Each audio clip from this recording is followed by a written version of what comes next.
ইসলামের বিরুদ্ধে, আমার বিরুদ্ধে এই দেশে যারা ষড়যন্ত্রে মেতে আছে, আমি তো পারলাম না, তোমাকে দায়িত্ব দিলাম এদের ষড়যন্ত্রের বিরুদ্ধে, তুমি যথেষ্ট। আল্লাহ পারবে না ইনশাল্লাহ? উনি যে পারবে তার প্রমাণ জাহাঙ্গীরনগর, যেখানে টয়লেটের ভেতরে নামাজ পড়া লাগতো ইশারায়, সেখানে আজ আল্লাহু আকবার ধ্বনি উঠতেছে। সুবহানাল্লাহ বলতে পারেন না? সংসদেও ইনশাআল্লাহ আল্লাহু আকবারের ধ্বনি এবার যাবে। এখনো যারা আলেম, যারা ইমাম, যারা খতিব, এরা যদি বলে যদি আমি ইসলামের পক্ষে কাজ করি আর ইসলাম যদি এবার না যায় তাহলে আমার ইমামতি থাকবে তো? আরে ভাই, আপনি ইমামতি নিয়ে আসেন, ইমামতি থাকবে না মানে? শুধু ইমামতি থাকবে না, ওই কমিটির উপরে আর নির্ভর করা লাগবে না। ইসলাম গেলে আপনার বেতন দেওয়া হবে রাষ্ট্র থেকে। শুধুমাত্র ইসলামকে আপনি এনে দেন, 5 বছর লাগবে না। বাংলাদেশ থেকে 5 দিনে চাঁদাবাজি ঝাঁটিয়ে বিদায় করা হবে বঙ্গোপসাগর। কোনদিন তার মুখে আপনি চাঁদা এর শব্দও শুনবেন না, কারণ ঔষধ কি দেওয়া লাগে ওটা আমার জানা আছে। যারা ডাকাতি করে, যারা সন্ত্রাসী করে, যারা চাঁদাবাজ, তাদেরকে বিপরীত দিক থেকে অঙ্গ প্রত্যঙ্গ কেটে দেওয়ার নিয়ম সূরা মায়েদায় আছে। একটা কেটে দেন, আপনাদের নাটোরের কেন্দ্রীয় মসজিদের সামনে অথবা জজকোর্টের সামনে নিয়ে, এই নাটোরে আর কিয়ামতের আগে চাঁদাবাজি হবে না। এটা সম্ভব এবং আমরা পারবো ইনশাআল্লাহ। সামনে আসবে। চ্যানেলটি সাবস্ক্রাইব করে আমাদের সঙ্গেই থাকুন। আউযু বিল্লাহি মিনাশ শাইতানির রাজীম। বিসমিল্লাহির রহমানির রহিম।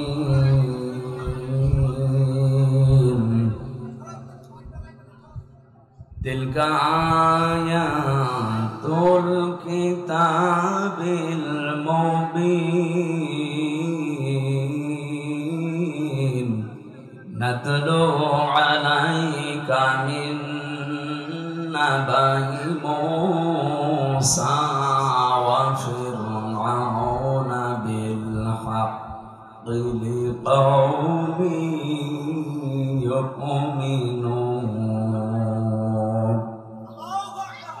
সাদাকতা ইয়া রব্বানা। সুন্নাত নয় শুধু দাওয়াতের মেহমান, সুন্নাত নয় শুধু খাওয়া শেষে মধুপান, আরো কিছু সুন্নাত আছে তুমি জানো কি? জানলেও জীবনে কখনো তা মানো কি? সুন্নাত শুধু নয় মাজলুম সহায়ক, সুন্নাত ওহুদে জালিমের প্রতিরোধ, সুন্নাত শুধু নয় নির্জন ধ্যানে যাওয়া, আর সুন্নাত হলো পাথরের আঘাত খাওয়া। মহাব্বতে তার সুদিনের সাথী তুমি, হামজার মতো তার পাশে থাকো কি? আরো কিছু সুন্নাত আছে তুমি জানো কি? জানলেও জীবনে কখনো তা মানো কি? আলহামদুলিল্লাহ। এতক্ষণ যিনি কথা বললেন আপনাদের এই জেলার সন্তান মাওলানা আব্দুল মজিদ, খতিব, জজকোর্ট কমপ্লেক্স, জামে মসজিদ নাটোর। মঞ্চে বসা আছেন সম্মানিত ওলামা ইকরাম। আপনাদের এই এলাকার যারা, আমি তো অনেকের নাম জানি না, একবারে দোয়া করছি তাদের জন্য। ওয়ারাফা'না লাকা যিকরা। আল্লাহ এই আলেমদের মর্যাদার সম্মান যেন আরো বাড়িয়ে দেয়। আমি শুধুমাত্র আলেমদের কথা কেন বললাম? এ পৃথিবীতে যত বান্দা বান্দি আল্লাহ বানিয়েছেন, সবচাইতে বেশি ভয় তাকে করে আলেমরা। ইন্নামা ইয়াখশাল্লাহা মিন ইবাদিহিল উলামা। অবশ্যই আমার বান্দা বান্দিদের ভেতরে আমি আল্লাহকে ভয় করে যারা আলেম, আলেমা তারা। আলেম কারা? আমরা তো নামের আগে মাওলানা, মুফতি, কারি, হাফেজ লেখা দেখলেই মনে করি আলেম। না, আলেম আল্লাহর দৃষ্টিতে ওইটা যাকে আল্লাহ যতটুকু জ্ঞান দিয়েছে, যোগ্যতা দিয়েছে, ওই অনুযায়ী যে কাজ করে। কথা বোঝে? আল্লাহ রাব্বুল আলামিন বলেন, আমান আযলামু মিম্মান কাতামা শাহাদাতান ইনদাহু মিনাল্লাহ আমাল্লাহু বিগাফিলিন আম্মা তা'মালুন। সূরা বাকারার 140 নম্বর আয়াতের শেষের দিকে আছে, আমরা যাদেরকে আলেম মনে করি, বিশাল জব্বা গায়ে আছে, লম্বা চওড়া, বড় বড় দাড়ি, হাতে তসবিহ, দুনিয়ার কোনো খেয়াল নেই। আল্লাহ বলেন না, আমার দৃষ্টিতে বড় জালেম তো ওইটা যার কাছে কোরআনের জ্ঞান থাকার পরে দুনিয়ার কোনো স্বার্থ পেয়ে গোপন করে দেয়। এরকম আলেম এ দেশে 54 বছরে ছিল না, এখন নেই। আগে আরো বেশি ছিল, এখন একটু কমেছে, তারপরও কম না, এখনো অনেকে আছে। ওদেরকে বাতিল যারা, তারা টাকা পয়সা দিয়ে এদেশে যেন ইসলাম কায়েম হতে না পারে, সেই জন্য তাদের ব্যবহার করছে। দর্শক বলছিলেন কি জানো, যে এমন ওয়াজ করেন যেন এই এলাকায় সাদাবাজি না হয়, এলাকায় মানুষ খুন না হয়। আমরা তো ওইটাই চাই, ওইটা যেন আসতে না পারে। আমি একটা হাদিস পড়ছিলাম আজকে আসার সময়, নবীজি বলেন, আর ইবনে ওমর রাদিয়াল্লাহু তাআলা আনহু قال النبي صلى الله عليه وسلم فاتبعوا السواد الاعظم। তোমাদের ভেতরে যাদের দ্বারা ইসলাম কায়েম করা খুব দ্রুত সম্ভব বলে মনে হয় তোমাদের, তোমরা তাদেরকে অনুসরণ করবা, সাহায্য করবা, পেছনে থাকবা। আপনি সব বাদ দিয়ে নিরপেক্ষ দৃষ্টি দিয়ে বলেন তো, বাংলাদেশে এখন ৭৩টার উপরে দল আছে। আমি যতটুকু অ্যানালাইসিস করেছি এই দেশ নিয়ে, যতটুকু দেখলাম, বাংলাদেশে ইউনিয়ন পরিষদ থেকে শুরু করে আন্তর্জাতিক পরিমণ্ডল পর্যন্ত সুচারুরূপে দুর্নীতি ছাড়া বাস্তবতার সাথে আল্লাহর বিধান দিয়ে চালানোর ক্ষমতা এখন এই দেশে জামাত ইসলামীর আছে। যদি অন্য কোন দলের থাকে আপনি নাম বলেন, আমি তার ওয়াজ করব, বলেন। হ্যাঁ, ইসলামপন্থী দল এখনো প্রায় আছে 39টা। একটাকেও দিলে তারা সংসদ থেকে শুরু করে আপনি এই ইউনিয়ন পর্যন্ত পুরাটা, এমনকি আন্তর্জাতিক পরিমণ্ডলে যে ব্যবস্থাগুলো আছে চালানোর সক্ষমতা এখনো হয়ে ওঠেনি। কিন্তু জামাত ইসলামী বাংলাদেশে এভাবে লোক তৈরি করা আছে। আপনি বলেন, এটাকে আমি বানিয়ে বললাম? তাহলে হাদিস ছিল ফাত্তাবিউস সিওয়াদাল আযম, অনুসরণ করবা তাদের যাদের দ্বারা ইসলাম কায়েম করা দ্রুত সম্ভব। তা আমি তো হাদিসের বাংলা বললাম, খালি নামটা চলে এসেছে জামাত ইসলামী। অন্যটা যদি আমি পেতাম তাহলে তাদের নাম বলতাম। আমি তো মিলিয়ে দেখছি যে না, কেউ সম্ভব না। হয়তো ইউনিয়ন পারবে, উপজেলা পারবে, পৌরসভা পারবে, হয়তো সংসদ ভবনও পারবে। আন্তর্জাতিক পরিমণ্ডলে যে বিষয়গুলো আছে এগুলো ক্যাপচার করার জন্য যোগ্যতা লাগে। বিদেশে একজন মেহমান এসেছে, আপনার সাথে অর্থনীতি নিয়ে আলোচনা করবে। আপনাকে অর্থনীতি পুরাটা তাকে ইসলাম দিয়ে সুদ ভিত্তিক অর্থনীতি, ওটা ভেঙ্গে চোরমার করে এটাকে বিজয় করা লাগবে। সে তো আপনাকে আসবে বড় বড় জায়গা থেকে এসে এমন এমন যুক্তি দেবে, আপনি তার ভাষাও বোঝেন না, তার যুক্তিও বোঝেন না। আপনি শুধু নিজের দেশ নিয়ে চলতে পারবেন। এতটুকু একটা দেশে প্রায় 18 কোটির উপরে আমরা মানুষ বাস করি। আমি বিশ্বের এমনও দেশে গেছি, এই দেশের তুলনায় ওই দেশটা কম পক্ষে 7 ডবল বড়, অথচ মানুষ মাত্র 1 কোটি। বলেন তো, এর চাইতে 7 ডবল বড় একটা বিশাল দেশ, মানুষ মাত্র 1 কোটি। তাও বাংলাদেশের মানুষ সেখানে আছে 40 লাখ। আর ওই দেশের মানুষ বিভিন্ন জায়গা থেকে এসে হয়েছে 60 লাখ। অথচ দেশটা এই দেশের তুলনায় 7 ডবল বড়। আমি যখন জার্নি করতাম এই দেশটা, আমি পুরা এলাকা ঘুরে দেখলাম 1150 কিলোমিটার হয় টেকনাফ থেকে তেতুলিয়া।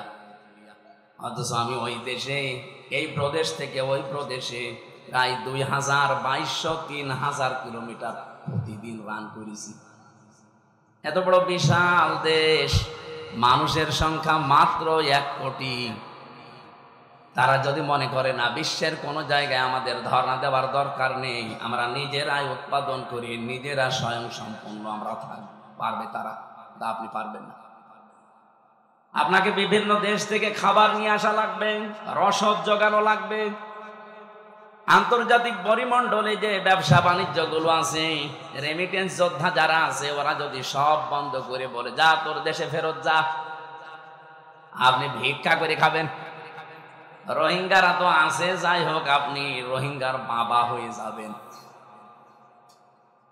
এই জন্য বাস্তবতার দিকে তাকিয়ে বলছি ভাই, আমরা যা দেখতে পাচ্ছি এই হাদিসের আলোকে, ইউনিয়ন পরিষদের মেম্বার থেকে শুরু করে আন্তর্জাতিক পরিমণ্ডল পর্যন্ত সব জায়গায় সততা এবং যোগ্যতা এবং দুর্নীতি মুক্ত ভাবে এরা যে চালাতে পারে তার প্রমাণে 1 বছর 1 মাস। 1 বছর 1 মাসে এদের ভেতরে একটা চাঁদাবাজি মানুষ পাওয়া যায়নি। ডাইল খোর নেই, মদ খোর নেই, এমনকি বিড়ি খোরও নেই। আপনি বলেন, যদি ধরিয়ে দেন তো বলেন যে অমুক বিড়ি খায়। যদি কয়েকটা খায়ও মনে করবো কেবল নতুন এসেছে। গত পরশুদিন জমান নামাজ পড়ে বের হলাম, 18 জন এসে আমারে বলছে হুজুর আমরা এতদিন মানুষের তৈরি করা আইনের পক্ষে ছিলাম, এখন আর নেই, এখন আমরা দিন কায়েম করতে চাই। এই পদ্ধতি যেহেতু বাংলাদেশ জামাত ইসলামী এখন এগিয়ে আছে, সুতরাং আপনি আমাদেরকে এই দলে নিন। আমি বললাম কালেমা পড়ানো লাগবে? বলছে না, কালেমা আমরা জানি, কিন্তু এতদিন ভুল পথে ছিলাম। আমি জোয়ার যা দেখছি, সারা দেশে যে জোয়ার উঠেছে, সূরা নসরের আয়াতগুলো মনে হচ্ছে আল্লাহ এই মাত্র বাংলাদেশে আবার নাজিল করল। বিশেষ করে ডাকসু আর জাকসুর পরে অনেকে এখনো চাপাবাজি করছে, যা ডাকসু জাকসু কি হয়, কি হয় মানে আপনার এত ভয় কেন? কোরআনে কারিমে আল্লাহ জানিয়েছিলেন কোরআনের কথা তো আর মিথ্যা হওয়া সম্ভব না। ইযা জা নাসরুল্লাহি ওয়াল ফাত, যখন আসবে আল্লাহর সাহায্য তখন আপনি বিজয় দেখতে পাবেন। আর বিজয়ের সূচনা কি, নমুনা কি, সিমটম কি, চিহ্ন কি, এগুলো আল্লাহ একটা একটা করে দিচ্ছেন। ওয়ারাআইতান নাসা ইয়াদখুলুনা ফি দীনিল্লাহি আফওয়াজা, আপনি হে নবী আপনি দেখতে পাবেন দলে দলে পালে পালে মানুষ ইসলামে প্রবেশ করছে। ইসলাম মানে জামাত ইসলামী না, ইসলাম মানে যারা দিন কায়েম করতে চায় জমিনে, এটাই আসল ইসলাম। এদেশে বহু ইসলাম আছে, তারা দিন কায়েম করতে চায় না, তারা আরো বিরোধিতা করে। এই কথা বলেন না কেন?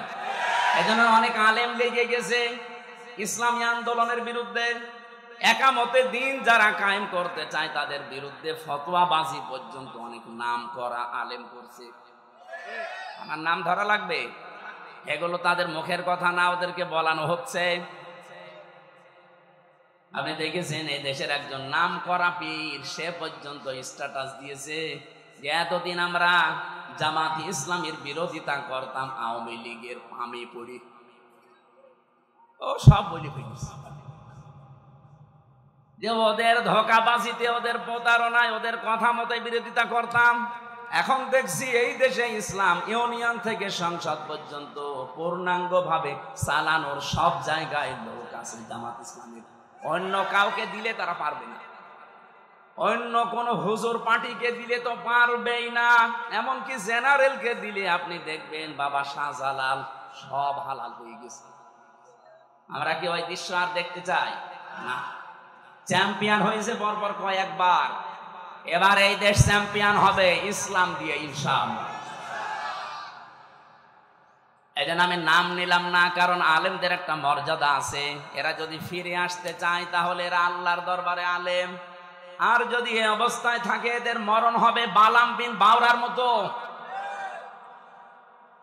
আলেমদের মর্যাদা এত বেশি পড়েছি আমি হাদিসে, বিশ্বনবী জানিয়েছেন কিয়ামতের দিন।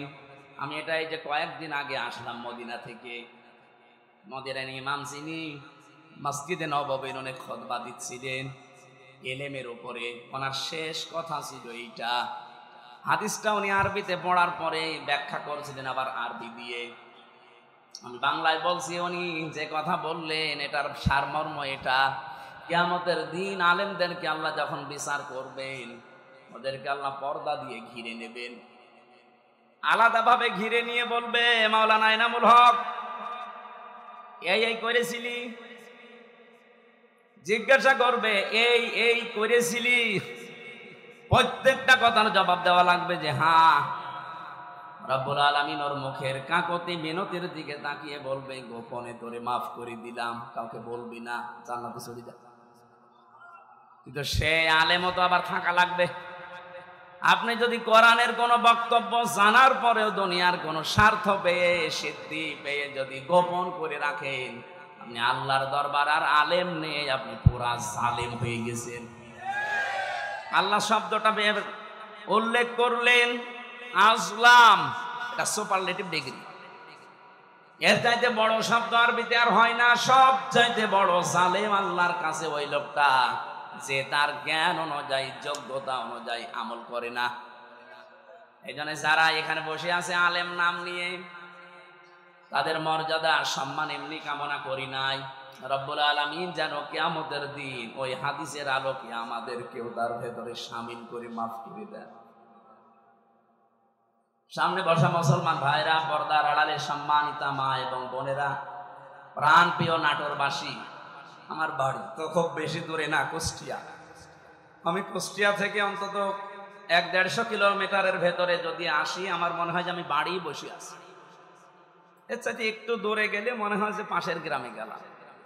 যেহেতু পাশাপাশি আছে, এখনো 100 কিলো হয়নি, 80 কিলো আর 15 কিলো, 95 কিলো। সেই হিসাবে আমার মনে হচ্ছে যে আমি কেবল ম্যাডামের কাছে খাবার খেয়ে এই যে উঠলাম। আমার ভাইরা, কোরআনে কারিম থেকে আমি যতটুকু বাস্তবতা বুঝেছি, আমার বয়স কম হতে পারে আপনার তুলনায়, কিন্তু বিশ্ব দেখা আপনার তুলনায় অনেক এগিয়েছে আল্লাহ আমাকে। আমি দেখেছি এই পৃথিবীর ময়দানে কাউকে যদি আল্লাহ দিন কায়েমের জন্য কবুল করেন, তাকে আল্লাহ কয়েকটা জিনিস আগে দিয়ে দেন। সূরা শূরার 13 নম্বর আয়াতে এটা আপনি পাবেন, শেষের দিকে আছে, আল্লাহু ইয়াজতাবি ইলাইহি মাইয়াশা ওয়া ইয়াহদি ইলাইহি মাইয়ুনিব। রব্বুল আলামিন বলেন, আমি আল্লাহ যাকে ইজতেবা করি, পছন্দ করি, মনোনীত করি, নির্বাচিত করি, যাকে আমার ভালো লাগে, এই মানুষটাকে আমি দুনিয়াতে দিন কায়েমের জন্য নিয়োজিত করে দেই। পৃথিবী একদিকে দিয়ে দেবেন, দিন কায়েমের আন্দোলন ওর কাছে একদিকে আল্লাহ করে দেবে। আল্লাহ বলেন, আমি কেন করি জানো? ওয়া ইয়াহদি ইলাইহি মাইয়ুনিব। যে লোকটা দুনিয়াতে মন থেকে আমি আল্লাহর দিনের দিকে সত্যিকার অর্থে ফিরে আসতে চাই, তাকে আল্লাহ এইভাবে নির্বাচিত করেন। আপনি আন্দাজে আসতে পারবেন না, আপনার মন আগে দিনের দিকে ফিরে আসা লাগবে ইখলাসের সাথে। সুতরাং এই দেশে যারা দিন কায়েমের জন্য চেষ্টা চালায়, আপনি বিশ্বাস করতে পারেন আল্লাহ আপনাকে সবার ভেতর থেকে বেছে নিয়েছেন, নির্বাচিত করেছেন, পছন্দ করেছেন, মনোনীত করে ফেলেছেন। এর আগের শব্দে আপনি তাকান, যারা মুখস্থ আছে আপনি দেখেন যে বাড়িতে সূরা শূরার 13 নম্বর আয়াতের শেষের আগে আছে, কাবুরুন আলাল মুশরিকিনা মা তাদউহুম ইলাইহি। হে নবী, আপনি যেদিকে মানুষকে ডাকেন যে আসো আমরা সবাই আল্লাহর বিধান কায়েম করি, কারণ আপনাকে শুধু আমি না, পৃথিবীর যত নবী পাঠিয়েছি মাত্র 2 জন নবীকে বাদ দিয়ে প্রতিটা নবীর উপরে আমার আদেশ ছিল আন আকিমুদ্দিন ওয়ালা তাতাফাররাকু ফি, যে দিন কায়েম করো, আল্লাহর বিধান জমিনে কায়েম করো, এ বিষয়ে কোনো মত পার্থক্য করবা না। আজ যে আলেমরা এই দেশে টাকা খেয়ে দিন কায়েমের বিরুদ্ধে ফতোয়া দেন, আপনি মাজারের বিরুদ্ধে ফতোয়া দেন না যেখানে প্রকাশ্য শিরিক হয়, বেদাত হয়। ইসলাম যারা কায়েম করতে চান তাদের বিরুদ্ধে আপনি লাগেন। হ্যাঁ, তাদের পদ্ধতি ভুল হতে পারে, কিন্তু তারা তো দিন কায়েমের বাইরে মানুষের তৈরি করা আইন কায়েম করতে চায় না। আপনি যদি সাহায্য করতে না পারেন, মুখ বন্ধ করার দরকার ছিল আপনার। আর আপনি আরো মানুষের ভেতর বিভ্রান্ত ছড়ানোর জন্য আলেম নাম নিয়ে জালেমের মতো কাজ করছেন। রব্বুল আলামিন জানিয়েছেন, হে নবী, আপনাকে শুধু না, এর আগে বড় বড় নবীদের নাম আল্লাহ নিয়েছেন। হযরতে ঈসা, মূসা, নূহ, ইব্রাহিম, এত বড় বড় পাওয়ারফুল নবীর নাম নিয়ে বললেন আপনাকেও আদেশ দিলাম, তাদেরকেও দিয়েছিলাম যে দিন কায়েম করেন, আমার বিধান কায়েম করেন, জমিনে কোনো মত পার্থক্য, কোনো ফতোয়াবাজি করবেন না। হে নবী, আপনি যাদিকে মানুষকে ডাকতে চান, এই কথা শুনলে সব চাইতে মন খারাপ হবে, খারাপ লাগবে, রাগ করবে ওই মানুষগুলো যারা মুশরিক। বলে আমির হামজা মাটির নিচের ওয়াজ করেন, মাটির নিচে আপনি কেমন চলে গেছেন? আপনি তো উপরে আছেন, উপরে থাকতে হলে স্বস্তি, শান্তি, নিরাপত্তা নিয়ে কিভাবে থাকা লাগবে, তো ওইটা এখন তৈরি করা লাগবে না? দর্শক তো ওইটাই বলছিল যে ওইটা বলেন, কি করে আমরা শান্তি, স্বস্তি, নিরাপত্তা নিয়ে থাকতে পারি। আজকে কষ্টে আমার গণসংযোগ ছিল, কত সবার শেষ কথা বলেছি, এবার যদি ইসলাম দেশে আসে, আল্লাহর কসম এই কুষ্টিয়ার ময়দান থেকে আগে দূর করা হবে চাঁদাবাজি। এই কুষ্টিয়ার বুকে চাঁদাও থাকবে না, বাজিও থাকবে না। আপনিও এই দেশের নাগরিক, আমিও এই দেশের নাগরিক, আপনাকে চাঁদা দেওয়া লাগবে মানে? আমি কি চাঁদের দেশ থেকে এসেছি? এটা সম্ভব, শুধুমাত্র ইসলামকে আপনি এনে দেন, 5 বছর লাগবে না। বাংলাদেশ থেকে 5 দিনে চাঁদাবাজি ঝাঁটিয়ে বিদায় করা হবে বঙ্গোপসাগর। কোনদিন তার মুখে আপনি চাঁদা এ শব্দও শুনবেন না, কারণ ঔষধ কি দেওয়া লাগে ওটা আমার জানা আছে। পৃথিবীতে যত বড় অপরাধ আল্লাহ তত বড় শাস্তি দিয়েছেন। দেখবেন জেনা করে যদি বিবাহিতা যারা, তাদেরকে পাথর মেরে মেরে ফেলা লাগবে। আপনি একটা করে দেখেন, এই নাটোরের পুরুষ যারা, তাদের স্বপ্ন দোষ বন্ধ হয়ে যাবে। জেনা করা, আপনার জিনিসপত্র হয়তো উঠবে না, দৃশ্য মনে হবে ওরে বাবা, পাথর মেরে জায়গায় মেরে ফেলছে। আপনি যেটা দিয়ে জেনা করবেন ওই জিনিস নষ্ট হয়ে যাবে। চুরি করলে হাত কেটে দাও, আপনি একটা করেন, দেখেন চুরি বন্ধ হয় কিনা। কারণ আল্লাহ পাক ভালো করে জানে যে ঔষধ দেওয়া লাগে কোন জায়গায়। যারা ডাকাতি করে, যারা সন্ত্রাসী করে, যারা চাঁদাবাজ, তাদেরকে বিপরীত দিক থেকে অঙ্গ প্রত্যঙ্গ কেটে দেওয়ার নিয়ম সূরা মায়েদায় আছে। একটা কেটে দেন, আপনাদের নাটোরের কেন্দ্রীয় মসজিদের সামনে অথবা জজকোর্টের সামনে নিয়ে, এই নাটোরে আর কিয়ামতের আগে চাঁদাবাজি হবে না। এটা সম্ভব এবং আমরা পারবো ইনশাআল্লাহ, সামনে আসবে। সুতরাং এই আয়াত থেকে আমি যে থিওরিটা পেয়েছি, আল্লাহর বিধান কায়েমের কথা বললে যাদের মন খারাপ হয়, তারা যেন বিশ্বাস করে তারা মুশরিক। আপনি হয়তো বলতে পারেন, কি আমি নামাজ পড়ে আসলাম? আরে ভাই, আপনি টের পাচ্ছেন না? যে কোনো কায়দায় আপনার দ্বারা শিরিক হচ্ছে, প্রকাশ্যে হোক গোপনে হোক। আর যারা শিরিক করে তারা কি বলেন? বলেন, এর চাইতে আর স্পষ্ট কি বলা যায়? অবশ্যই আপনার দ্বারা কোনো না কোনো ভাবে শিরিক হচ্ছে, নয়তো আল্লাহ বলতো না যে কাবুর আলাল মুশরিকিন, যে মুশরিকদের কাছে খারাপ লাগবে। মা তাদউহুম ইলাই, আপনি যেদিকে মানুষকে ডাকছেন, এই কথা শুনলে সবচাইতে বেশি খারাপ লাগবে, মন খারাপ হবে, রাগ করবে। এমন কি ওয়াইদা তুতলা আলাইহিম আয়াতুনা বাজ্জিনাতিন তা'রিফু ফি ওয়ুজুহিল লাযিনা কাফারুল মুনকার। এটা সূরা হজের 58 কি সূরা হজের 70-72 নম্বর আয়াতের ভেতরে আছে। রব্বুল আলামিন বলেন, হে নবী, যখন কোরআনের ব্যাখ্যাগুলো আপনি বিশ্লেষণগুলো তেলাওয়াত করে করে শোনাবেন, তখন দেখবেন যে মানুষগুলো বুঝে ফেলেছে যে কি বলতে চায়।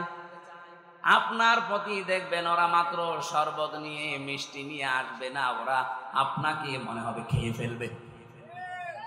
আমার তো মনে হচ্ছে আয়াতটা বাংলাদেশে এখন মিলে যাচ্ছে। বলে হুজুর কোরআনের কথা বলবেন, আমি কি এটা বাইরের কথা বললাম?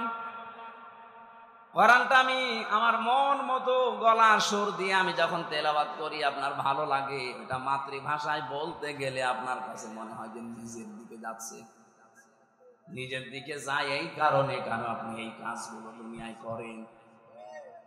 অনেক জেলায় যাওয়ার পরে আমার কানে কানে মুখ নিয়ে বলে হুজুর আমার বিরুদ্ধে বলবেন না। আমি আপনার বিরুদ্ধে বলবো? আপনার আমি চিনি? কোথায় আমার বাড়ি কুষ্টিয়ায়, কোথায় আপনার বাড়ি সেই সিলেট, মৌলভীবাজার, সুনামগঞ্জ, সেই দোয়ারা বাজার, যেতেই লাগে 2 দিন।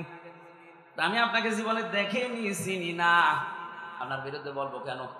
যে না আপনি যা বলেন আমি দেখে আমার বিরুদ্ধে যাই। তার মানে আপনি ওই কাজ করেছেন। জেলে যাওয়ার আগে একবার গিয়েছিলাম খুলনা রূপসা থানা।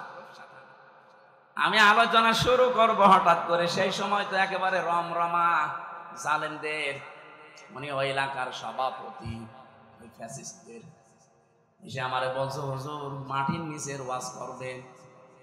মানে না, ওপরের ওয়াজ করবেন? হ্যাঁ, ওপরের ওয়াজ যদি করেন ওপরে আপনাকে আমি একটা সাবজেক্ট বলে দেই, পারিবারিক জীবন নিয়ে কথা বলবেন। ঠিক আছে, আপনি আমার যেখানেই লাগাবেন আমি ঘুরে ফিরে দিন কায়েমের কথাই বলবো, কারণ এইটাই আসল কাজ। এইটা না হলে জীবনেও এই দেশে বসবাস করার উপযুক্ত পরিবেশ আপনি পাবেন না।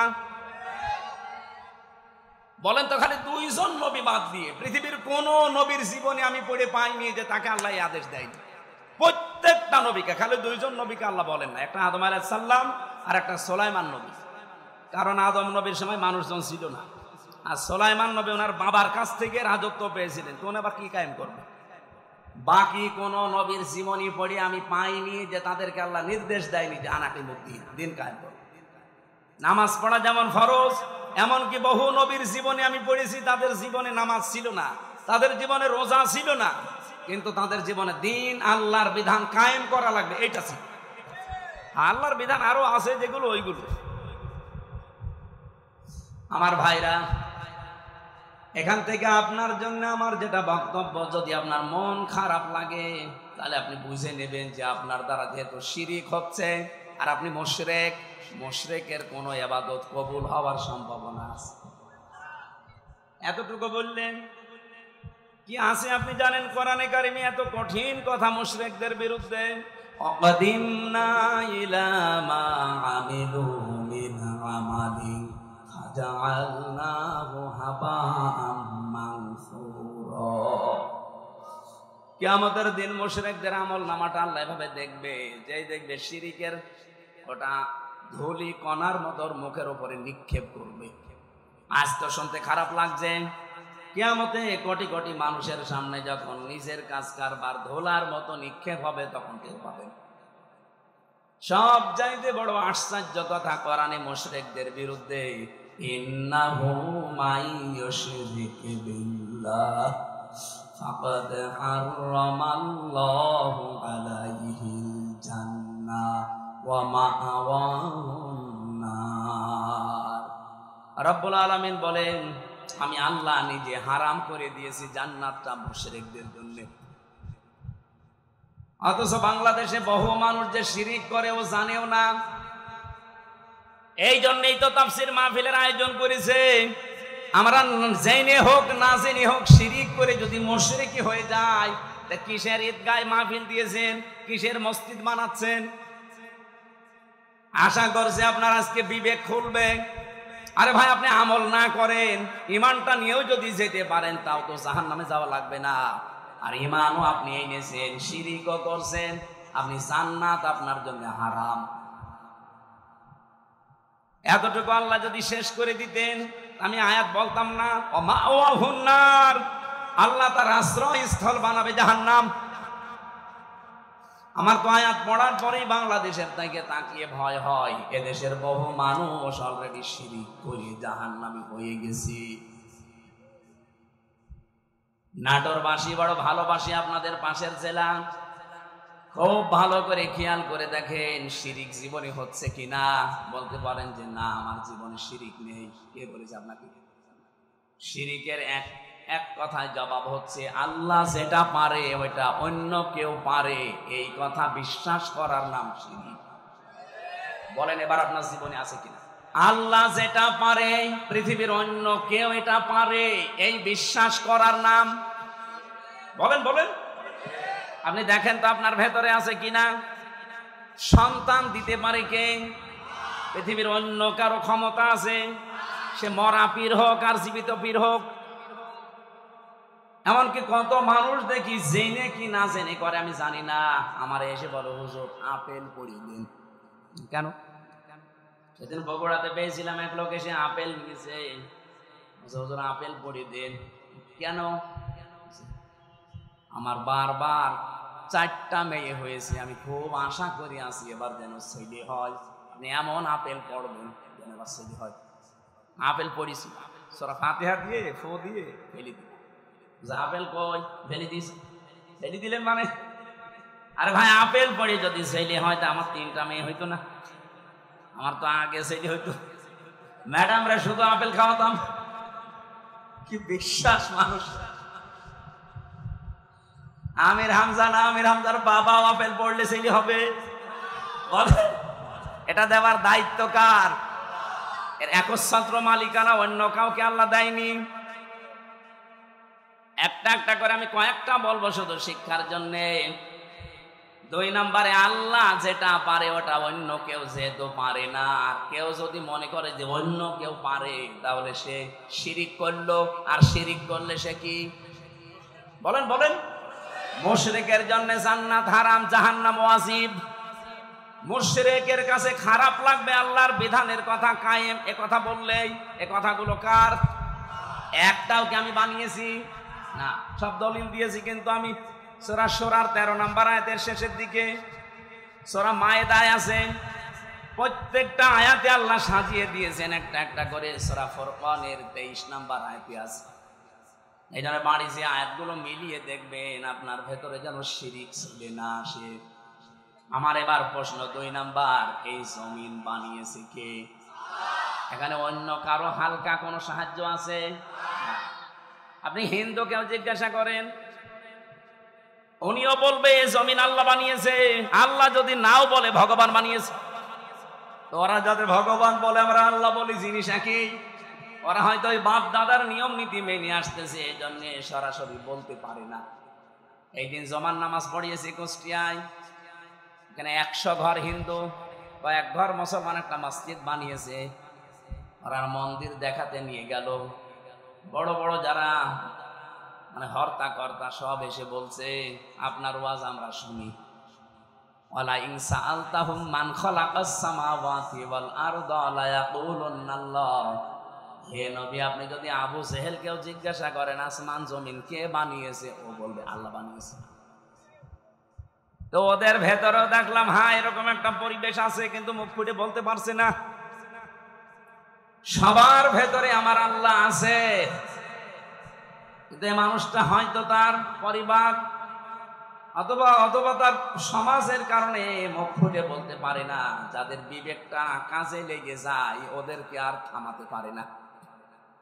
সেদিন যশোরের এক কলেজের অধ্যাপক হিন্দু, ওনারে বলেছিলাম যে স্যার আপনি তো বিসিএস ক্যাডার, জ্ঞান আছে আমি জানি, আপনি আমার ধর্মীয় গ্রন্থ কোরআন আরবিতে পড়ার দরকার নেই, আপনি পড়তে পারবেন না। আপনাকে আমি ইংরেজি ভার্সন দিচ্ছি অথবা বাংলা, একবার বুঝে বুঝে পড়াটা পড়বেন। 3 মাস সময় দিয়েছিলাম যে 3 মাস পরে আপনার সাথে আমি দেখা করব। 3 মাস পরে দেখি আল্লাহর বান্দা নিজের থেকেই মুসলমান হয়ে গেছে। এখানে বিবেক যদি হালকা কাজে লাগে ওরে আর আপনি ধরে রাখতে পারবেন না।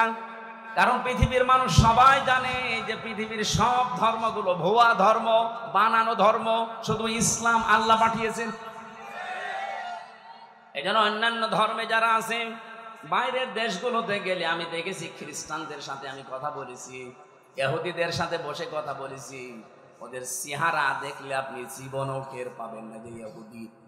আমার তো আর জব্বা কত বড়, আমার চাইতে বড় জব্বা গায়ে দেয়। আমার তো আর দাড়ি কয়টা, ওর দাঁড়িয়ে পর্যন্ত, মাথায় পাগড়ি বাঁধা, ওর স্ত্রীর সাথে আছে 5-6টা ছেলে মেয়ে, হাত মোজা পা মোজা পরা। দেখলে মনে হবে যে জিবরাইলের ছোট ভাই। নাম জিজ্ঞাসা করি যখন, তখন টের পাই যে ইহুদি। যেই বলে যে আপনার নবীর নাম কি, বলে জোসেফ। জোসেফ মানে মুসা।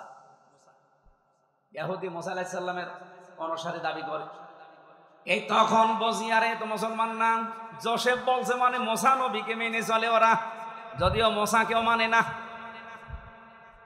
খ্রিস্টানদের সাথে দেখা হয়েছিল আমেরিকায়। জিজ্ঞাসা করলাম ভাই ইংরেজিতে হ্যালো ব্রাদার, ওনারে আমি যত ভালো প্রশ্ন করলাম একটা একটা করে। প্রথম প্রশ্ন ছিল যে আপনার হোয়াট ইজ ইউর নেম। ওনার নাম বলার পরে আমি টের পেয়েছি যে না, মুসলমান না। কারণ ইহুদির নামের সিরিয়াল আমি জানি, খ্রিস্টানদের নামের সিরিয়াল আমি জানি, বৌদ্ধদের নামের সিরিয়াল আমি জানি। এর নাম শুনলেই বুঝি। যে এখন বলি যে আপনার নবীর নাম কি, হোয়াট ইজ ইউর প্রফেট, তখন বলছে আমার নবীর নাম হচ্ছে যিশু। যিশু মানে ঈসা। বলেন তো এই যে মানুষগুলোকে প্রথমে দেখলে আপনি জীবনও সাইন করতে পারবেন না। এত সুন্দর চেহারা, ধবধবে ফর্সা, দাড়ি মানে পাগড়ি এবং জোব্বা গায়ে, বিশাল সাদা জোব্বা গায়ে, স্ত্রীর সাথে আছে, একেবারে চোখও দেখা যায় না, হাত মোজা পা মোজা দেওয়া। বাস্তবতা যেটা আমি এখান থেকে নিয়ে আসতে পারি, ওই মানুষগুলো আজ মুশরিক, ওই মানুষগুলো আজ শিরিক করছে। শুধুমাত্র যদি বিবেকটা একটু কাজে লাগাতো, এই পৃথিবীর কোন ধর্মে মানুষ থাকা সম্ভব না ইসলাম ছাড়া। খালি বিবেকটা মানুষ কাজে লাগায় না, এই জন্য বিভিন্ন ধর্মে প্রায় 4,500 ধর্ম এখন দুনিয়ায়। কত? 4,500। বাইরের দেশগুলোতে গেলে এগুলো আরো বেশি দেখা যায়। মালয়েশিয়াতে আমি যে বিশ্ববিদ্যালয়ে গিয়েছিলাম, ওখানে 120টা দেশের ছেলেমেয়েরা পড়ে। আপনি চিন্তা করতে পারেন 120টা দেশের মানুষ ওখানে পড়ে, তাহলে এক একজনের ভাষা এক একটা। 120টা ভাষায় তারা কথা বলে আলাদা আলাদা, কিন্তু নিজেরা যখন কথা বলে আমাদের সাথে তখন ইংরেজিতে বলে। আমি মালয়েশিয়া ইন্টারন্যাশনাল ইসলামিক ইউনিভার্সিটি, এটা আমাদের কুষ্টিয়া ভার্সিটির চাইতেও প্রায় অন্তত 15-20 ডবল বড় হবে। এত বড় বিশাল এরিয়া। বাসে করে, গাড়িতে করে যাওয়া লাগে এক ক্লাস থেকে আরেক ক্লাসে। আমি যাদের সাথে ঘুরছিলাম, থাইল্যান্ডে বাড়ি কয়েকজনের। রাস্তায় ঘুরছি রাত, তখন প্রায় বাজে রাত 2টা। হঠাৎ দেখে একটা মোবাইল পড়ে আছে। আমারে উনি ওনার ভাষা দিয়ে বলছে, আপনার বাড়ি তো বাংলাদেশে, এই মোবাইলটার পাশ দিয়ে যদি শুধু বাংলাদেশ আর ভারতের ছেলে মেয়েরা না যায়, কিয়ামত পর্যন্ত পড়ে থাকবে, কেউ নেবে না। আমার কি সুনাম করলো না, বাস দিল। বলছে বাংলাদেশ আর ভারতের ছেলে মেয়েরা যদি যায়, গায়েব করে ফেলবে। পৃথিবীর এখানে প্রায় 120টা দেশের ছেলে মেয়েরা আছে, কেউ এর পাশ দিয়ে গেলে ঘুরিয়েও তাকাবেন না যে লোকের জিনিস আমি কেন নেব। কিন্তু আপনারা যে এমন মানুষ।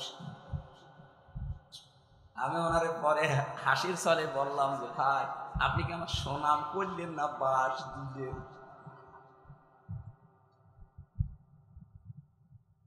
আমি যে কথা তুলেছিলাম, আজ বিবেকটা কাজে লাগিয়ে একটা বিসিএস ক্যাডার মাত্র 3 মাসের ভেতরে, উনি আরবিও পড়ে নাই, শুধু বাংলা আর ইংরেজি ভার্সন পড়ে অলরেডি মুসলমান হয়ে গেছে।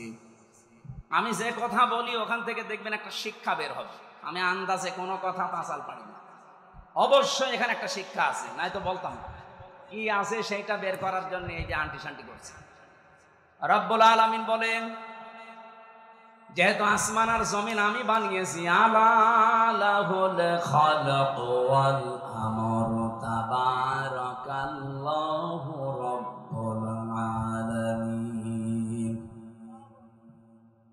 বানিয়েছেন যিনি, হুকুম চলবে তার, এ বিধানকার। তাহলে আপনার বিবেকের কি বলে যে জমিন আসমান আল্লাহ বানিয়েছে আর এখানে চলবে মানুষের তৈরি করা আইন? একটা কথা হইল। তাহলে আল্লাহ যেটা পারে ওইটা অন্য কেউ তাহলে জমিন আল্লাহর বিধান চলবে, আল্লাহর এখানে অন্য কারো বিধান চলতে পারে না। যদি অন্য কারো আইন, অন্য কারো বিধান আপনি চালাতে চান, আপনি অবশ্যই শিরিক করছেন। আর শিরিক করলে লোকটা কি? এইরকম মুশরিকের কাছে আল্লাহর বিধানের কথা বললে মন পাওয়া যাবে, তার কি হবে? রাগ হবে, গা জ্বলবে, মারতে আসবে। তাহলে বাংলাদেশে এবার বলেন তো 92% মুসলমান আমরা না 92% মুশরিক? আমাদের রাগ হয় কেন? দোষ তো আপনার না, আপনি শিরিক করে ফেলছেন। জমিন আল্লাহর, আপনি নিজে বলছেন এখানে আইন চলবে আল্লাহর, অথচ আপনি এমন এক দল করেন যে দল আল্লাহর আইন বিশ্বাস করেন। তাহলে আপনার শিরিক হচ্ছে না? আর এই কথাটা আমি একটু বাংলা, ইংরেজি, আরবি মিলে বলতে গেলে আপনার রাগ হয় না? এরপরও আমি জানি কিছু মানুষের মন ফিরবে না, কারণ ওদের আবু জেহেলের মতো খতম করে দেওয়া। খাতামাল্লাহু আলা কুলুবিহিম ওয়া আলা সামিইহিম ওয়া আলা আবসারিহিম গিশাওয়া ওয়া লাহুম আযাবুন আযীম। হে নবী, আমি ওদের অন্তরের উপরে মোহর লাগিয়ে দিয়েছি। আপনি যতই সুন্দর করে বলেন, নবীজি আবু জেহেলের কাছে 350 বারের উপরে দাওয়াত নিয়ে গেছে, এরপরও লোকটার মন তৈরি হয়নি। আমার মনে হয় 350 বার না, আমি তো আপনার কাছে এই 11.5 বছর তো আমি ময়দানে, 3 বছর না জেলে ছিলাম, বাকি সময় তো বহুবার আপনি আমার আলোচনা, আলেমদের আলোচনা শুনেছেন, এরপরও আপনার পরিবর্তন হয় না। আলেমরা কি কোনোদিন বলেছে এই জমিনে আমরা আমার বাবার আইন তৈরি করতে চাই? সবারই এক কথা সামারাইজ করে দেখবেন, সবাই বলতে চাই এই জমিনে আমরা আল্লাহর আইন চাই। এইটা শুনলে যদি কারো রাগ হয়, সে যেন বিশ্বাস করে তার দ্বারা কোনো না কোনো ভাবে শিরিক হচ্ছে, আর শিরিক হলে সে লোকটা মুশরিক, এই জন্য তার গা জ্বলে। এবার কার খারাপ লাগবে এবার আপনি নিজে মিলিয়ে নেন, আপনি কি আসলে মুসলমান না মুশরিক?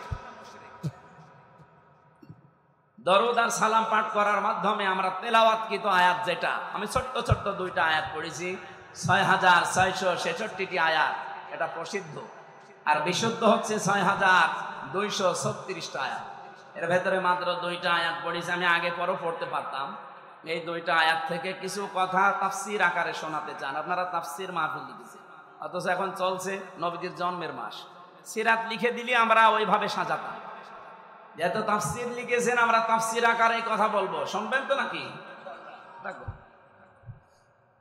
আমি আগে একটু তেলাওয়াত করে তাফসীরের যে মূল নীতি আছে 15টা একটা একটা করে বলবো, এরপরে আমরা ভেতরে যাব। আউযু বিল্লাহি মিনাশ শাইতানির রাজীম। তিলকা আয়াতুল কিতাবিল মুবিন। এখান থেকে এবার একটা শিক্ষা বের হবে। রব্বুল আলামিন বলেন তিলকা, এই আয়াতুন, এটা বহু বচন। এই আয়াতগুলো যেগুলো এখন আপনাদের সামনে আমি বলবো, এই আয়াতগুলো হচ্ছে আল কিতাব। কিতাবের আগে আলিফ লাম আছে, এরপরে আছে মুবিন। আল্লাহ পাক বলেন এটা স্পষ্ট কিতাবের আয়াত। আমার প্রশ্ন হচ্ছে, কোরআন কি স্পষ্ট না অস্পষ্ট?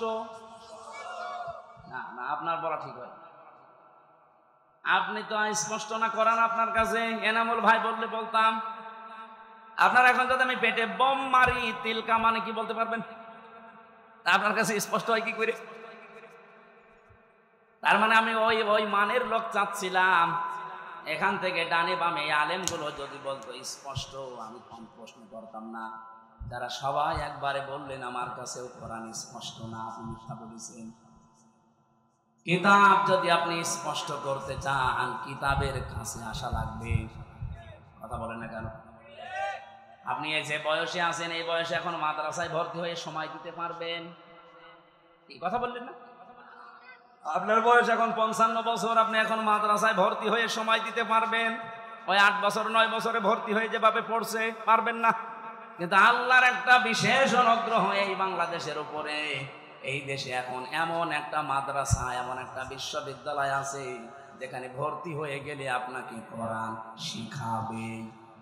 সেটা বাংলাদেশে জামাত ইসলামী। আপনি হয়ে দেখেন, 15টা পয়েন্ট পূরণ করা লাগে প্রতিদিন। এই লোকটা খুব শিক্ষিত না, আমি ওনাকে চিনি। ম্যাট্রিক পাসও করে নাই, কিন্তু এই জায়গায় আসার কারণে ওনাকে বিশ্ববিদ্যালয়ে ভর্তি হওয়ার সিস্টেম করে দেওয়া হয়েছে। প্রতিদিন কোরআন শরীফ শুদ্ধ করে পড়া লাগবে, আবার কয় আয়াত পড়বেন বুঝে পড়েন না, আন্দাজে পড়েন, আবার লেখা লাগবে। 1 মাস পরে আবার দায়িত্বে যারা আছে তাদের দেখানো লাগবে। এর চাইতে বিশ্ববিদ্যালয় কোথায় পাবেন আপনি? আর আপনার যে বুড়ো বয়সে কোন ভার্সিটি আপনাকে নেবে? যে না, আসেন এই বিশ্ববিদ্যালয়ে আপনাকে আলেম বানানো হবে। খুব বেশি দিন লাগবে না, মাত্র 6 মাস আপনি সময় দেন, আমি গ্যারান্টি দিচ্ছি আপনি এই দেশের বহু আলেমের চাইতে জ্ঞানী হয়ে যাবেন। আমার কথার অর্থ আপনি বুঝেছেন? আপনি স্পষ্ট হন কোরআনের কাছে এসে। বহু আলেম কোরআনের এই শব্দগুলো জানে না, কেন আলিফ লাম দেওয়া হয়েছে এটাও বলতে পারে না। আমার মনে হয় এখানে যদি 100 জন আলেম থাকে 50 জন বলতে পারবে না যে আলিফ লামের নাম কি। আলিফ লাম 4 প্রকার। এখানে যেটা আছে এটা নির্দিষ্ট করার জন্য আল্লাহ দিয়েছেন। কেন দিলেন? এই পৃথিবীতে কিতাব বলতে একটাই, কোরআন শরীফ। কোরআন বাদ দিয়ে পৃথিবীর যত বই আছে সব কোরআনের ব্যাখ্যা। যেভাবেই লেখেন না কেন ওটা কোরআনের ব্যাখ্যার ভেতরে পড়বে। আপনি যদি চাঁদ নিয়ে লেখেন, চাঁদের কথা কোরআনে নেই, বলেন বলেন। যদি এই জমিন নিয়ে লেখেন, জমিনের কথা কোরআনে নেই। যেটাই করবেন ওগুলো আসলে কিতাব না, ওগুলো কিতাবের ব্যাখ্যা। কিতাব কয়টা?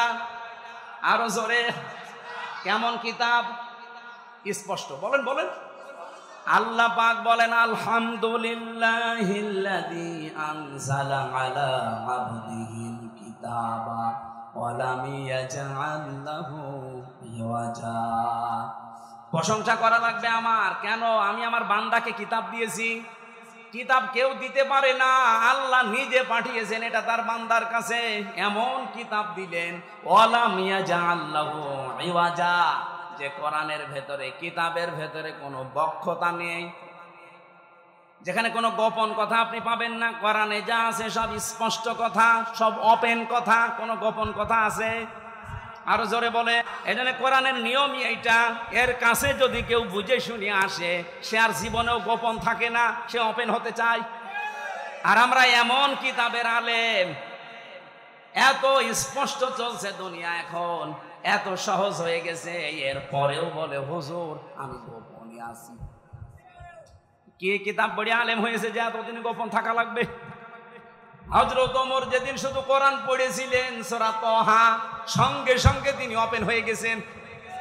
আর আমরা এমন হুজুর সারা জীবন তো গোপনে আছি, এখন একটা সুযোগ এসেছে তাও বলছে গোপনে আছি।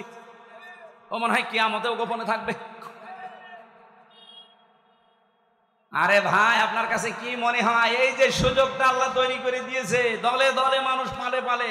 আমি তো সারা বাংলাদেশের 630টা থানা ঘুরছি, সারা দেশ আমার এই হাতের ভেতরে। আমি তো দেখতে পাচ্ছি অবস্থা কি। জোয়ার যা উঠেছে, আমার বিশ্বাস ইসলাম এবার সংসদে যাবে। আপনি যতই ষড়যন্ত্র করেন জীবনও ঠেকাতে পারবেন না। বিভিন্ন ষড়যন্ত্রের কথা আসবে, কিন্তু এগুলো মোকাবেলা করার জন্য আমরা দায়িত্ব দিয়েছি একজনকে। কে? আল্লাহুম্মা ইন্না নাজআলুকা ফি নুহুরিহিম ওয়া নাউযু বিকা মিন শুরুরিহিম। আমার জেলখানার 3 বছরের তাহাজ্জুদের নামাজের দোয়া ছিল এটা। আল্লাহ, ইসলামের বিরুদ্ধে, আমার বিরুদ্ধে এই দেশে যারা ষড়যন্ত্রে মেতে আছে, আমি তো পারলাম না, তোমাকে দায়িত্ব দিলাম এদের ষড়যন্ত্রের বিরুদ্ধে, তুমি যথেষ্ট। আল্লাহ পারবে না ইনশাআল্লাহ?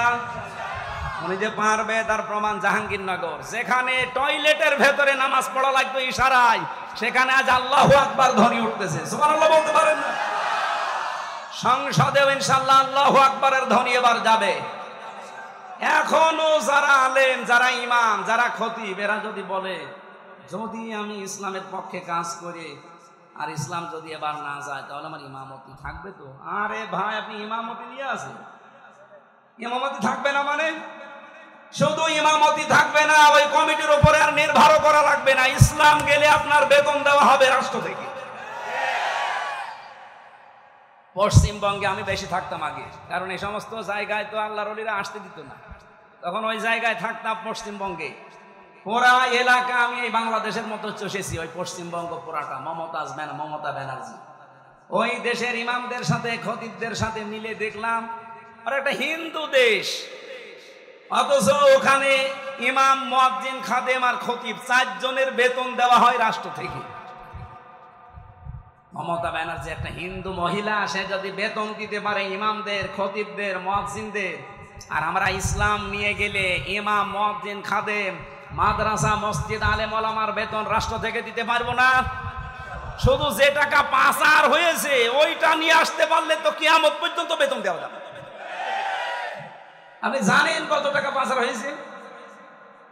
এক দরবেশ 36,000 কোটি টাকা পাচার করেছে। 36,000 কোটি। আমার মনে হয় আমার মতো হামজারে কিয়ামত পর্যন্ত গুনতে দিলে আমি গুনি শেষ করতে পারবো। একজন দরবেশই যদি এই করে, তাহলে যারা ধরবেশ ওরা যে কি করেছে। সেদিন মনে হয় সিঙ্গাপুরে ছিলাম, যে হোটেলে উঠেছিলাম না, মালয়েশিয়া, 118 তলা হোটেল। আমি আর এক হোটেলে, আমি বললাম এত জায়গা এত দূরে আমার দেখেন না, আমার কাছে দিন। ওই হোটেলটা 75 তলা। 75 তলার উপরে উঠে আমি জানালা খুলে দিয়েছি, আমার মনে হচ্ছে যে একটা জান্নাতের মতো বাতাস আসতেছে। ওখান থেকে বললাম একটু নিচে যেয়ে দেখি তো খাবার পাওয়া যায় কিনা। নিচে যেয়ে নামলাম, নেমে দেখি 2 জন বসে বসে, রাত 2টা বাজে, চা খাচ্ছে। আমি চেহারা দেখে বুঝে ফেলেছি। আমি যে সালাম দিলাম, আসসালামু আলাইকুম, ও তো বলবে যে ওয়ালাইকুম আসসালাম না, বলছো হুজুর আমরা আগে পালিয়েছি। একটা সালামের জবাব হইল, আমি দিলাম আপনার সালাম আর আপনি বলছেন আমরা আগেই পালিয়েছি। কি বলেন আপনি? না, ওই 4 তারিখে দেখলাম যে ভাব ভালো না, চলে এসেছি। আপনি এই হোটেলে আছেন, অথচ আপনার তো শুনেছি যে 620টা বাড়ি। কত? 620টা বাড়ি। ওর না না, ওই যে ভূমি মন্ত্রী ছিল যেটা সাইফুদ্দিন জাবেদ না কিনা, ওর সাথে আর এক শয়তানও আছে।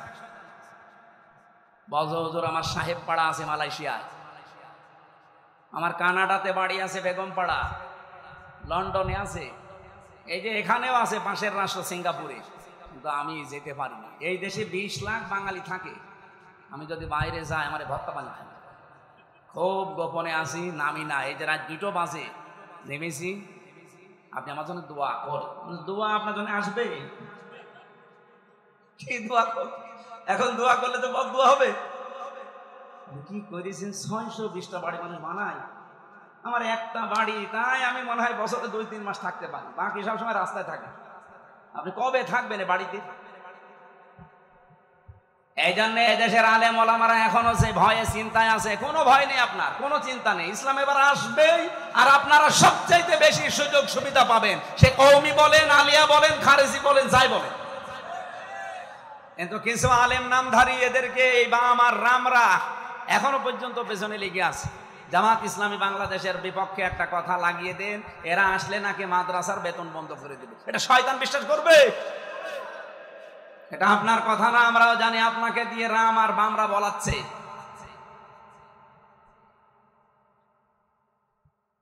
আমার ভাইরা, এই জন্য কিতাব যেহেতু স্পষ্ট, আমরা স্পষ্ট কথা এবার বলবো। এটা যদি কেউ রাজনীতির গন্ধ খুঁজে মনে করেন এটাও আমাদের মতো ধান্দাবাজি, এক চোর আর একজনকে চোর মনে করে, এই কথা বলেন না কেন? আমি তো কোরআনের আয়াত দিয়ে স্পষ্ট কথাই বলবো এবার। কিন্তু আপনার ভেতরে দোষ আছে, আপনি মনে করবেন আমিও মনে হয় আপনার মতো ধান্দাবাজ। না, আপনার মতো ধান্দাবাজ বাংলাদেশ জামাত ইসলামীতে নেই। কারণ এই দেশে জামাত ইসলামী একমাত্র দল যারা গ্যারান্টি দিয়েছে যদি এই দেশে রাষ্ট্র ক্ষমতায় তারা যেতে পারে, 1 টাকার মালিক তারা হবে না। আমিরে জামাত ঘোষণা দেয়নি যে এই দেশ থেকে যদি কেউ এমপি হয়, মন্ত্রী হয় জামাত ইসলামী থেকে, 5 বছরে তাদের 1 টাকা বাড়বে না। অন্য কোন দলের লোক এই ঘোষণা দিক, ওই দল থেকে এমপি দাঁড়াবে না। কি কথা বলেন না কেন?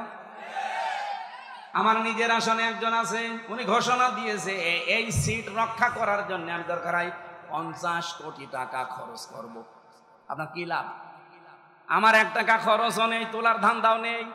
আর আপনি 50 কোটি টাকা যদি খরচ করেন, আল্লাহর কসম আপনি 100 কোটি টাকা মারবেন। এরকম মারিং কাটিং যারা, তাদের মতো আমরা হব এবার। বলেন বলেন। ওরা তো আমাদেরকে এইটাই মনে করে, এই জন্য ট্যাগ দেয় যে আমরা নাকি ইসলাম নিয়ে আমরা ব্যবসা করি। কে বলিস আপনাকে? আমরা ইসলাম নিয়ে ব্যবসা করি না, আমরা জান্নাতের টিকিট বিক্রি করি না। জান্নাতে যাওয়া যায় কি করে? আমরা রাস্তা দেখাই। আপনি এভাবে দেখান, আপনারটাও মানুষ যাবে। আপনি দেখাতে পারেন না, আপনি শুধু আছেন মারিং কাটিং এর ধান্দায়। বাবা শাহজালাল কুত্তা বিড়াল সব হালাল, সব হালাল করে নিয়েছে। কুত্তা বিড়াল কি সব হালাল? তো মানুষের কাছে তো মনে হচ্ছে সব হালাল হয়ে গিয়েছে। আল্লাহ এত শত শত ঘটনা দিয়েছেন কোরআনে, তার ভেতরে একটা ঘটনা আমাদেরকে শোনাচ্ছেন আশার সঞ্চার করার জন্যে। দেখেন তো আপনারা আশা জাগে কিনা। নাতলু আলাইকা মিন নাবাই মূসা ওয়া ফিরআউনা বিল হক। নাতলু মানে আমি তেলাওয়াত করছি। কে বলেন? বলেন। আল্লাহ বলেন আমি তেলাওয়াত করছি আলাইকা আপনার কাছে বা আপনার উপরে আমি তেলাওয়াত করছি আপনার নিকটে। মিন নাবাই ঘটনা থেকে। কার ঘটনা? মূসা ওয়া ফিরআউনা, মূসা এবং ফেরাউনের বিল হাক্কি, সত্য ঘটনা। তার মানে এখন যেটা বলা হবে এটা মিথ্যা। বলেন। বলেন। আল্লাহ বলেন আমি সত্য ঘটনাটা যেমন তেমন ভাবে না, যথাযথভাবে তোমাদেরকে আমি শোনাচ্ছি। হ্যাঁ, এটা শুনলে কি হবে? লিকৌমি ইউমিনুন, যে জাতির ভেতরে আমি আল্লাহর প্রতি বিশ্বাস আছে এই ইমানদারদের জন্য আমি বর্ণনা করছি। কি হয়েছিল শোনো, তোমরা তো ওই সময় ছিলে না।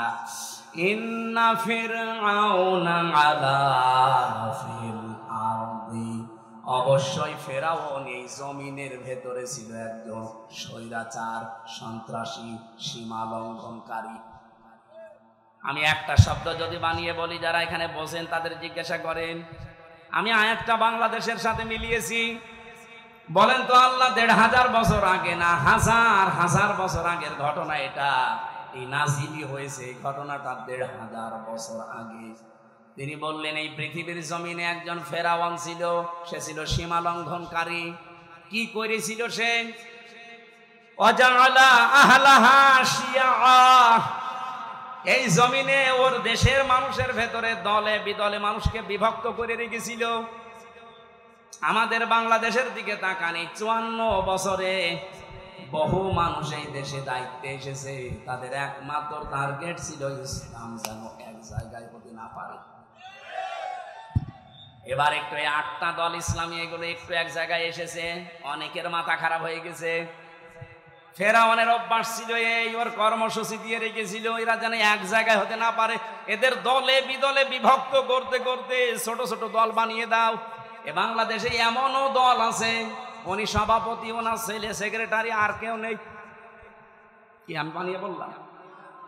জেলখানায় আমার সাথে একজনের দেখা হয়েছিল, ওনার নাম আব্দুল মতিন, উনি হচ্ছে আল্লাহর দলের সভাপতি সারা বাংলাদেশের।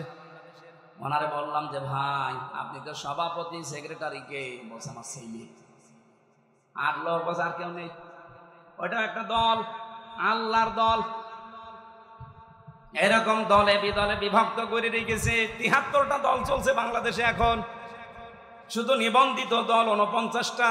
বাংলাদেশে আরো যেগুলো আছে আমি সেদিন হিসাব করে দেখলাম ৭৩টার উপরে। তাহলে এই যে ফেরাউন এই কাজ করেছিল হাজার হাজার বছর আগে, আর এই লেডিস ফেরাউনও আমাদেরকে দলে বিদলে বিভক্ত করে রেখেছিল এই কয় বছরে। ফেরাউনের সাথে দেশের কাজ মিলছে না। ফেরাউনের কাজ আর একটা ছিল, ইস্তাদিফু তাইফাতাম মিনহুম ইউযাব্বিহু আবনাহুম ওয়া ইস্তাহয়ী নিসাহুম। ওই ফেরাউন দুর্বল করে রেখেছিল এই দলে বিদলে বিভক্ত করে। ওই দেশে পুরুষদেরকে সে মেরে ফেলতো আর মেয়েদেরকে সে বাঁচিয়ে রাখতো। এর দুইটা অর্থ হতে পারে, হয়তো সন্তান হত্যা করেছিল লাখের উপরে, আপনারা জানেন। পুরুষদেরকে মেরে ফেলার অর্থ কি? এই ফেরাউন লেডিস যেটা বিদায় নিয়েছে এইটাও কিন্তু এই কাজ করেছিল। পুরুষদেরকে সরাসরি হয়তো জবাই করে মেরে ফেলেনি, কিন্তু একটা মানুষ যোগ্যতা সম্পন্ন হওয়ার পরে শুধু দলীয় পরিচয় দেখে তার চাকরি হয়নি, তার মানে তাকেও মেরে ফেলার সামনে। আমি কথা বোঝাতে পারিনি?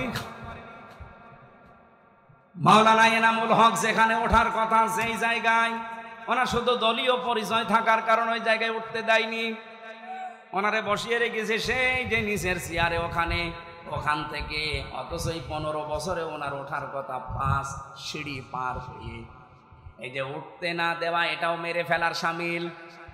এই কথা বলেন আমার সামনে, আমি নিজে মনে করেন আমার রোল নাম্বার 1, 50 নাম্বার স্যার, তারে এনে আপনি বসিয়ে দিয়েছেন চেয়ারে। বলেন তো আমাকে মেরে ফেলা কিনা? ফেরাউন এটা করেছিল ওই জামানায়, আর এই জামানায় ফেরাউন এখন ঠিক এই কায়দায় পুরুষদেরকে অলরেডি শুধু ইসলাম মানার কারণে মেরে ফেলেছে।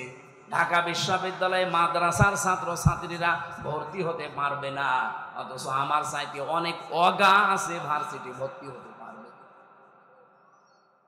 ইসলামকে তারা কোন জায়গায় নিয়েছে? ক্লাস 5 এবং 8-এ বৃত্তি পরীক্ষায় আগে 100 মার্ক ছিল, এই জালেমরা এসে ওইটা তুলে দিয়েছে। এর যে কিছুদিন আগে 2 নবীর নাম নিয়ে যিনি বসে আছেন, ডক্টর মোহাম্মদ ইউনুস, কয় নবী? 2 নবীর নাম, অথচ গানের মাস্টার নিয়োগ দিল, শরীর চর্চার মাস্টার নিয়োগ দিল, 1 থেকে 5 পর্যন্ত একটা আলেম মাওলানা নিয়োগ দিতে পারে নাই। এই কথা বললেন না কেন? এই দাবি নাটোরবাসী করে কিনা যে আমরা প্রত্যেকটি প্রতিষ্ঠানে 1 থেকে 5 পর্যন্ত একজন আলেম মাওলানা টিচার চাই? এই দাবি আছে কার? দেখে লিল্লাহি তাকবীর। দেখেন তো, হাত তোলেন কে? দেখেন, এটা রেকর্ড হচ্ছে, তোলেন। আপনি কোরআনের পক্ষে আছে এটা আজকে হাত তুলে দেখান। ডক্টর মোহাম্মদ ইউনুসের কাছে যদি নাও যায়, এটা আরো সে চলে গেছে ইনশাআল্লাহ। ইব্রাহিম নবীর পক্ষে একটা ব্যাংক পোশাক করেছিল, তাই আল্লাহ তারে কবুল করে নিয়েছে, তার পোশাকও পাক। আর আপনি আজকে কোরআনের শিক্ষার পক্ষে হাত তুলে কিয়ামতের দিনে হাত আপনাকে জান্নাতে নেওয়ার জন্য চেষ্টা চালাবেন। আমার ভাইরা, তাহলে পুরুষদেরকে মেরে ফেলতো আর মেয়েদেরকে সে বাঁচিয়ে রাখতো ভোগ করার জন্যে, অথবা তাদেরকে দিয়ে জেনা ব্যভিচার করিয়ে করিয়ে সমাজটা নষ্ট করার জন্যে। ইন্নাহু কানা মিনাল মুফসিদিন। আল্লাহ পাক বলেন নিশ্চয় সে ছিল ফাসাদ সৃষ্টিকারী, সীমা লঙ্ঘনকারী, বিশৃঙ্খলাকারী। এ পর্যন্ত আল্লাহ যদি শেষ করে দিতেন, এই আয়াতগুলো আমি বলতাম না। এবার একটা আশার বাণী শুনিয়েছেন, ওয়ানুরিদু আন্নামুন্না। আল্লাহ পাক বলেন আমি একটা ইচ্ছা করলাম। এই এদিকে তাকা, ইচ্ছা করছে আমির হামজা কে? আরো জোরে বলে। আল্লাহ বলেন আমি একটা ইচ্ছা করলাম। কি? আন্না মুন্না, আমি অনুগ্রহ করব, দয়া দেখাবো, আলাল্লাযিনা, তাদের উপরে, আলাল্লাযিনা ইসতুদঈফু ফিল আরদ, এই জমিনের ভেতরে ফেরাউন যাদেরকে দুর্বল করে রেখেছিল, জুলুম, অত্যাচার, নির্যাতনের স্টিম রোলার চালিয়ে যাদেরকেও দুর্বল করে রেখেছিল বনি ইসরাইল মুসা নবীর দলকে, আমি চাইলাম, আমি আল্লাহ ইচ্ছা করলাম তাদেরকে জমিনে একটু কিছু দয়া দেব। কি দয়া দেব? ওয়ানাজআলাহুম আইম্মাতান, আমি চাইলাম যে তাদেরকে জমিনের নেতা বানাবো। আল্লাহ কিন্তু নেতা বানার আরম্ভ করে দিয়েছে। এক কথা বলেন না কেন? এতটুকু না, ওয়ানাজআলাহুমুল ওয়ারিসিন, আমি চাইলাম এই জমিনের উত্তরাধিকারী তাদেরকে বানিয়ে দেব। আমার তো মনে হচ্ছে খাপের খাপ মুমতাজের বাপ মিলে যাচ্ছে। এখন যদি মনে করেন না ওদের সাথে মেলছে, আমাদের সাথে মেলে না, আপনার সাথে মেলবে কি করে? আপনার আদর্শ আছে, আপনার চরিত্র আছে। রাত 9টার পরে তো আপনার পা ঠিক মতো মাটিতে পড়ে না। আপনার চরিত্র কিসের? আপনি লাল পানি খান, আপনি ডাল খান, আপনি বাবা খান। আল্লাহ কাদের উপরে দয়া করেছে এটা দেখা লাগবে। যাদের উপরে ফেরাউন জুলুম, অত্যাচার, নির্যাতনের স্টিম রালি চালিয়েছিল, আমার তো মনে হচ্ছে 54 বছরে যাদের উপরে মিথ্যা তহমত দিয়ে, উল্টা পাল্টা কথা দিয়ে জাতির কাছ থেকে আলাদা করে রেখেছিল, বিশেষ করে 15.5 বছরে সবচাইতে বেশি জুলুম, অত্যাচার, নির্যাতন যে দলের উপরে করা হয়েছে, ওই দলকে আল্লাহ একটা অনুগ্রহ দিয়ে তাদেরকে জমিনের নেতা বানাবে এবং শাসন ক্ষমতা তুলে দেবে। আপনি বলেন মিলছে কিনা? যদি না মেলে আমি আয়াত পড়বো না। আমার তো কোরআন হাদিস পড়ে দেখতে পাচ্ছি, হ্যাঁ একেবারে 100 ভাগ মিলে যায়। অনুমাক্কিনা লাহুম ফিল আরদ, আল্লাহ বলেন আমি চাইলাম জমিনে আমি তাদেরকে ক্ষমতায় বসাবো। অনুরিয়া ফিরআউনা ওয়া হামানা ওয়া জুনুদাহুমা, আর আমি দেখাবো ফেরাউনকে হামানকে, হামান মানে মন্ত্রী, ফেরাউনকে আল্লাহ দেখাবে। এখন লেডিস ফেরাউন এখনো বেঁচে আছে, ওকে আল্লাহ দেখাবে। এমনকি ওর মন্ত্রী পরিষদ যারা পালিয়ে আছে তাদেরকেও দেখাবে। ও জুনুদাহুমা, এমনকি তার সৈন্যবাহিনী, তার দলের লোক যারা, তাদেরকেও আল্লাহ নিজে দেখাবে। এখানে ফাইল কর্তা আল্লাহ নিজে। কি করবেন? মিনহুম মা কানু ইয়াহদারুন, যাদেরকে নিয়ে ওরা সবসময় ভয়ে থাকতো, যাদের বিরুদ্ধে মিথ্যা তহমত দিয়ে জাতির কাছ থেকে আলাদা করে রাখতো, আল্লাহ তাদেরকে বসিয়ে ওদেরকে দেখাবে। এই সিদ্ধান্ত কার? আপনার রাগ হয় কোন কারণে? আজ ডাকশো জাকশো রাকশো চাকশো সাকশো সব জায়গায় যদি বিজয়ীরা হয়, এই সিদ্ধান্ত নিয়েছেন কে? আরো জোরে। আপনার রাগ হয় কোন কারণে? আল্লাহ সিদ্ধান্ত নিয়ে এটা করছে, জমিনের শাসন ক্ষমতা আল্লাহ তাদের দেবে। এই জমিনের উত্তরাধিকারী এবার হবে ইসলাম। আরো জোরে বলেন ঠিক কিনা? এটা দেখতে চান না চর্ম চোখে? 54 বছর তো বিভিন্ন জিনিস আমরা আনকমন দেখেছি, এবার একটু দেখি না কেমন কি লাগে। খালি ইসলাম 5 বছর লাগবে না, 2 বছর চলবে। এই বাংলাদেশ মিনি জান্নাত যদি না হয়, আপনাই আমার কাছ থেকে বুঝে নেবেন। খালি 2 বছর চলতে দেন, কোরআনটা দিয়ে 500 আইন আছে এর ভেতরে। 151 জন যদি এবার যেতে পারে না কোরআন বুকে নিয়ে, এদেশ ঠান্ডা করতে কাউকে লাগবে না, 151 জনই যথেষ্ট। এক এক অধিবেশনে একটা একটা করে আইন পাশ হবে, আর বাংলাদেশের মানুষের ভাগ্যের চাকা খুলে যাবে। মালয়েশিয়ার মতো দেশ 2004 সাল থেকে 21 বছরে তারা দাঁড়িয়ে গেছে, আর আমরা 54 বছরে দাঁড়াতে পারি নাই, শুধু এই ডাকাতদের কারণে। 1628 জন মানুষ এখন দায়িত্বে আছে। এই মানুষগুলো হযরত ওমরের মতো বানিয়ে দেন, আল্লাহর কসম এই দেশটা মিনি জান্নাত হয়ে যাবে। প্রশাসনের উপরে যেই মানুষগুলো এখন দায়িত্বে আছে, এদের উপরে যে বৈষম্য চলছে, ইসলাম আসলে এটা প্রথম দূর করা হবে। এই যে পুলিশের 2,13,000 পুলিশ আছে। আগের জামানার কথা বাদ দিলাম, জালেমদের সময়, এখন প্রায় 2 লাখ পুলিশই অন্তত ভালো, 13,000 একটু খারাপ আছে। এরপরও ওরা যে বাম হাতের ইনকাম করে, শুধু দোষ ওদের না। আমরা কোরআনে কারিমকে এবার যদি সত্যি জায়গা মতো নিয়ে যেতে পারি, সর্বপ্রথম হাত দেওয়া হবে এই দেশের প্রশাসনে। ওদের প্রথম কাজ হবে, ওরা মেনে চলবে ওদের আইজির কমান্ড। বাংলাদেশে কোনো নেতা খেতা কোনো নেত্রীর কথা ওদের শোনা লাগবে না। 2 নম্বরে 8 ঘন্টা ডিউটির পরে যেই কয় ঘন্টা ওরা ডিউটি করে জনগণের জন্য, ওভার টাইম হিসাবে মাস শেষে বেতন দেওয়া লাগবে। 3 নম্বরে এই যে আজ নাটোর নলডাঙ্গা থানা থেকে, এটা কয় কিলো জানি না, কয় কিলো? 4 কিলো। এই 4-8 কিলো পথ ওরা এখানে এসেছে, এখানে থাকবে সারাদিন। মনে করেন সে দুপুরবেলা এসে এগুলো দেখছে, ওদের খাবার দাবার নাস্তা, এরপরে এই যাওয়া আসার যে বিল, এগুলো কিন্তু ওদের নিজেদের পকেটের টাকা। ওই যা বেতন পায় ওখান থেকে কেটে নেয়, ওখান থেকে খরচ করে। অথচ ওর উপরে ওর মা বাবা স্ত্রী সন্তান সবগুলো ডিপেন্ডেন্ট। কথা বলে না কেন? ও কি করবে? ওই 32,000 টাকা দিয়ে যখন চলে না, তখন ওই মাম হাতের ইনকাম, আর তখন ওদের খারাপ বলে। একটা মানুষ খারাপ হয় কেন? ওই রাস্তাটা বন্ধ করে দেন, ও খারাপ হবে না। পুলিশ যদি এখানে কেউ থাকে, আপনি তারা জিজ্ঞাসা করে দেখেন, আজকে যদি সে দুপুরে এখানে এসে থাকে, খাবার খাওয়া, চা নাস্তা খাওয়া, যাওয়া আসার সব বিল ওর পকেটের। কেন? ও কি ওর বাবার কাজ করছে না আমাদের কাজ করছে? সমাজের কাজ যখন করবে, এই বিল সমাজের অথবা সরকারের দেওয়া লাগবে না? এটা দেওয়া হয় না। এরকম প্রত্যেক জায়গায়। আমি যে ওসিকে পড়াতাম কুষ্টিয়ায়, সেই 11 সালে, ওনার বেতন ওই সময় মনে হয় কত 42,000 টাকা ছিল, আমার সঠিক মনে নেই।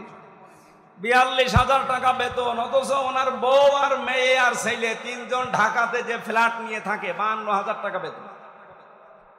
তো কি ফেরেশতা জিবরাইল দিয়ে যাবে? এই কারণে শেষে একটু এদিক এদিক করে বলতো, হুজুর দোয়া করেন আল্লাহ যেন মাফ করে দেয়। আমরা এবার আর দোয়া না, এবার একেবারে এই যে 151 জন যদি যেতে পারে, একটা একটা করে আইন পাশ হবে, আপনারাও শান্তিতে থাকবেন। প্রশাসনে হোক, বিচার ব্যবস্থায় হোক, ইসলামী অর্থনীতিতে হোক, সবাই আমরা এই দেশটাকে সাজিয়ে নিতে চাই। সুতরাং এই দেশে আর চাঁদাবাজি হবে না, এদেশে মানুষ মার্ডার হবে না, ধর্ষণ বললাম না, সব নদশ বন্ধ হয়ে যাবে। আল্লাহ রাব্বুল আলামিন এরকম একটা পরিবেশ আমরা চাই না। মেয়েরা যারা এসেছে তাদের সম্মান দেবেন, কারণ এই পৃথিবীতে আল্লাহ যখন কারো উপরে রাজি হয়, খুশি হয়, তখন তার বাড়িতে একটা মেয়ে পাঠায়। সুতরাং আমার প্রতি আল্লাহ খুশি হয়েছে, আমার বিশ্বাস, কারণ তিনটা মেয়ে আল্লাহ আমাকে দিয়েছে। এই তিনটা মেয়ের উপরে যদি আমরা দায়িত্ব পালন করি, 1 নম্বরে তাকে পেয়ে খুশি হওয়া, 2 নম্বরে তার ভালোবাসা আদর করা, তার পেছনে খাওয়া দাওয়া করানো যে খরচ আছে, 3 নম্বরে তাকে দিনের শিক্ষা দেওয়া, 4 নম্বরে সৎ পাত্রে পাত্রস্থ করা। বাকি 3টা আমি আদায় করে অলরেডি ফেলেছি, 4 নম্বরটা বাকি আছে। যদি আমি করতে পারি, নবীর হাদিস যে এই মেয়েটাই আমাকে জান্নাতে পৌঁছিয়ে দেবে ইনশাআল্লাহ।